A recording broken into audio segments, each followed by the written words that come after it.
Market లో invest చేసి మీ డబ్బులు డబుల్ చేసుకోవాలనుకుంటున్నారా? సుందరరామిరెడ్డి గారి లైవ్ సెమినార్ కి అటెండ్ అవ్వండి. నమస్తే రమగారు. నమస్తే జయ.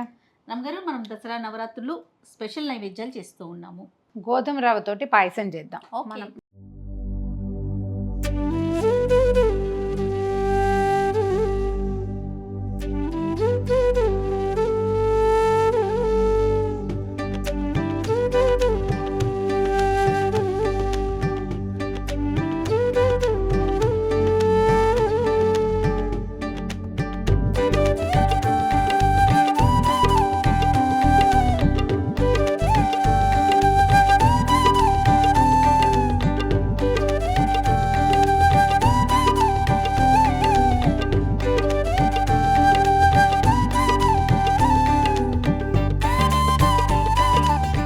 కేసరి బాత్ చేసుకుంటాం కదా, రవ కేసర్లు 3-4 సార్లు చేసాం, వీడియోలు ఉన్నాయి. గోధుమ రవ్వతోటి కూడా పాలు పోసి చేయొచ్చు, పాలు పోయకుండాను చేయొచ్చు. 2 రకాల వెరైటీలు ఉన్నాయి.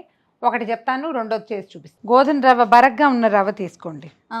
చూడు కనిపిస్తుంది కదా, ఇది కొంచెం బాగుంటుంది, చక్కగా విరిబడి ఒక్కొక్క గ్రెయిన్ అంటే ఏమనాలి, హిందీలో అయితే దానా దానా అంటాం.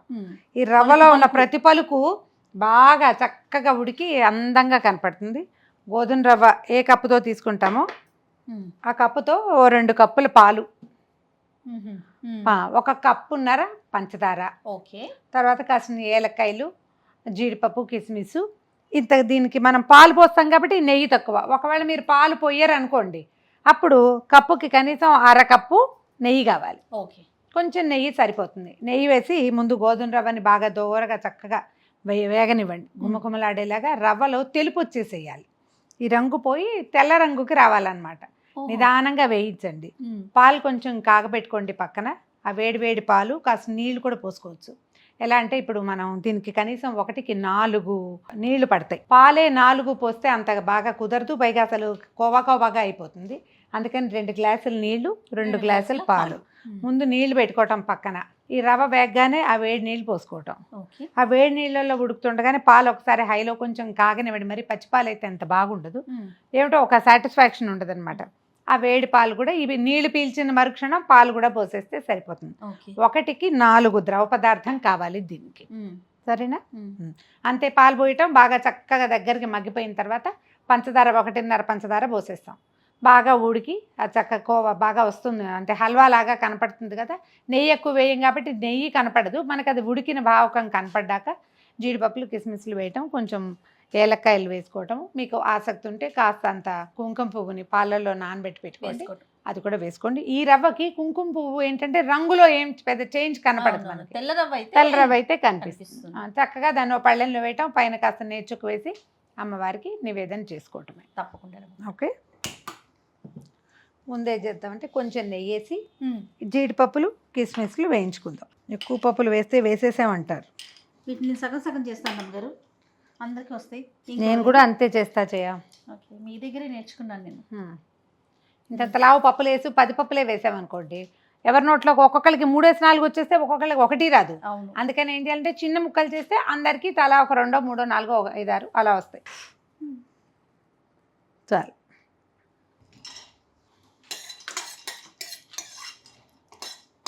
జీడిపప్పులు, కిస్మిస్లు వేయించి తీసుకోండి.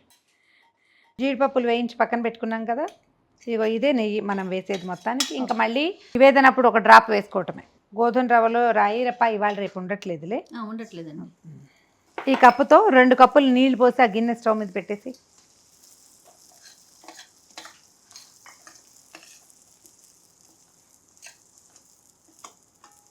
ఈ రవ్వ మరీ ముతగ్గా ఉందనిపిస్తే 5వ గ్లాసు పాలు కూడా పోసుకోవచ్చు. ఏం అనుమానం ఏం లేదంటే 5వ గ్లాసు వాటర్ అంటే 3 గ్లాసుల పాలు, 2 గ్లాసుల నీళ్లు, లేదా 3 గ్లాసుల నీళ్లు, 2 గ్లాసుల పాలు. మన దగ్గర పాలు అవైలబిలిటీని బట్టి అనమాట. ఇంకో కప్పు కూడా పోసేసి 3 కప్పులు పోసి.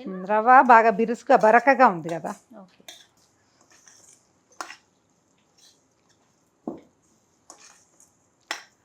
నిదానంగా సన్నటి మంట మీద దోరగా వేయించండి. ఇది ఏంటంటే పొయ్యి హైలో పెడితే అడుగు మాడిపోయి నల్లగా తెల్లగా 3 రంగుల్లోనూ కనపడుతుంది. అలా ఉండకూడదు, ఈవెన్గా వేగాలి.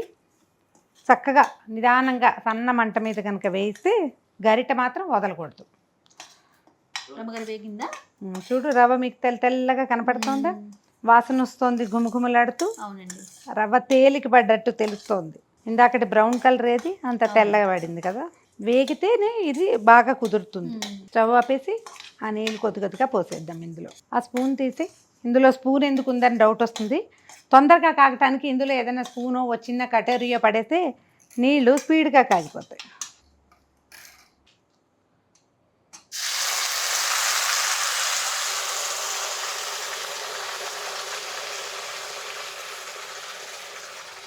ఈ మసూరు నీళ్ళు పోసేటప్పుడు ఒక్క రవ్వ జాగ్రత్తగా ఉండండి. పిల్లల్ని మగవాళ్ళని దగ్గర ఉండనివ్వద్దు. మీరు కూడా ఒక అడుగు వెనక్కుండి చేయండి. ఇది బట్టతో పోసేటప్పుడు ఇంత వెనక్కుంటాను కుదరదు. పటకారు ఇంత పొడుగ్గా ఉంటుంది కాబట్టి ఇది ఈజీగా ఉంటుంది. ఇవి కూడా రమ్మగారు ఇదివరకు ఇట్లా ఇట్లా రౌండ్ షేప్ వచ్చి ఇట్లా వచ్చేది, ఐడియా ఉందా? పాత రోజుల్లో ఇనపవి అవే బెసికే అవకాశం కూడా ఉండదు. అస్సలు కదలో బాగుంటవి. ఇంకోటి ఏం చేద్దామంటే ఈ గిన్నెలో ఇందాక పాలు పక్కన పెట్టుకున్నాగా, ఆ పాలని వేడి చేసేసుకుందాం. 4 మిల్క్ 1 నీళ్లు కూడా పోసుకోవచ్చు. 4 పాలు అదే 4 పాలు, అదే మిల్క్ అంటున్నాను. 4 పాలు 1 నీళ్లు కూడా వేసుకోవచ్చు. మన దగ్గర ఉన్న పాలు ఉన్న ఉపస్థితిని బట్టి చేసుకోవటం అన్నమాట. దీన్ని ఉడకనిద్దాం నిదానంగా. ఎంత దగ్గరకు వస్తుంది అమ్మగారు? వస్తుంది. గోధుమ రవ్వ తనకి కనీసం 8 రెట్ల నీళ్ళని తీసుకోగలుగుతుంది ప్రతి గింజ. అబ్బా, అంతకంతకే చిక్కబడిపోతుంది. పాలు పోసినప్పుడు కొంచెం పలచగానే ఉంటుంది, ఎందుకంటే మనం ఇది పాయసమే కదా చేయబోతున్నాము. మనం పోసిన చిన్న గ్లాస్ ఎంత అయిందో చూడు. అవునండి, అయిందా? ఇప్పుడు ఏంటి దీన్ని నింపుతాం మనం.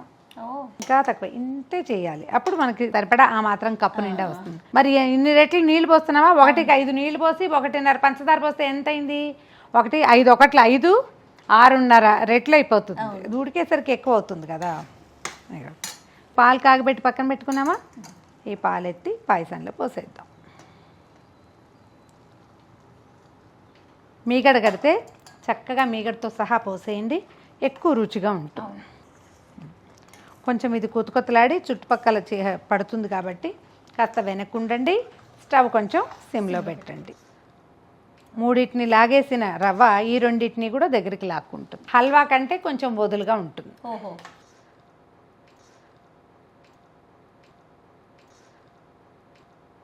మొత్తం మనం పోసిన పాలు నీళ్లు సమస్తం వెళ్ళిపోయినాయి లోపలికి. ఈ రవ్వకి మనం పాలు కూడా పోసాం కాబట్టి ఎక్కువ వేసుకోవాల్సి వస్తాం మనం. ఇక పంచదార వేస్తాను. 1కి 1.5, ఒక రవ్వకి 1.5 గ్లాస్ వేసామన్నమాట. ఒక 5 నిమిషాల్లో వచ్చేస్తుంది ఇది. మీరు బెల్లం కూడా వేసుకోవచ్చు. బెల్లం వేసుకునేటట్టయితే పాలు వద్దు, బాగా మరి కాస్త నెయ్యి వేసి బాగా వేయించి ఇంకా కాస్త వేయాలి. ఇప్పుడు ఒక 1/2 కప్పే కదా వేసాం, 1.5 కప్పు కనీసం నెయ్యి వేసి వేయించి బెల్లం కలిపితే కనుక అది కూడా చాలా బాగా వస్తుంది. చెండు కలర్ మారుతుంది, బ్రౌన్గా వస్తుంది. ఇది తెల్లగా ఉంది కదా. బెల్లం సిద్ధాంతం ఉంటే అలా చేసుకోవచ్చు.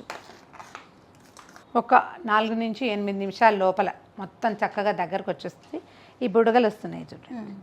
మనం ఇంత నెయ్యి వేసినా కూడా నెయ్యి వదిలిపెడుతుంది ఇది.